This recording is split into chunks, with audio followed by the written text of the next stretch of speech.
And Vince was still in that thing where he's like, CM Punk's not big enough to get heat on the Undertaker. He needs a big man as a heater. Rewind, recap, relive. For over 50 episodes, the revolutionary force in wrestling interview. They switched me to Raw, which they switched Festus to Raw after they took his Jesse away, and a Jesse without a Festus is nothing, so that didn't go well. But there were no plans for me, and I knew that. So they called me and they're like, hey, I gained a little weight to do Festus, obviously, if you've seen it.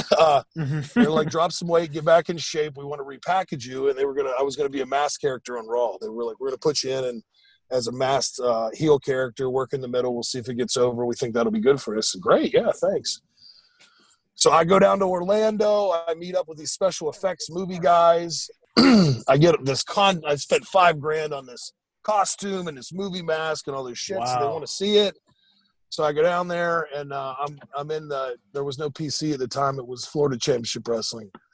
While I'm in there, I'm bumping guys around. I'm working on a finish, whatever. Well, the Undertaker and CM Punk walk in. Well, I know them both from the first run. Punk's a buddy of mine, and Vince was still in that thing where he's like, CM Punk's not big enough to get heat on the Undertaker. He needs a big man as a heater.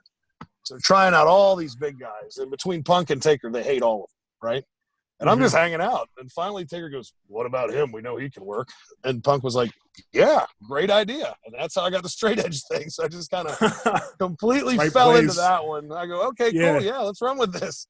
And that was another good one, too, because, I was about 25. And now, the act is pretty cool on TV, but I'm out here and he's working with Taker every night. He's working with Ray every night. He's working with Batista. All these top guys who knew how to portray that big fight feel and deliver that, that pageantry, like Blanco was saying earlier. So I was just there standing in the corner learning all that. Well, then he got elbow surgery.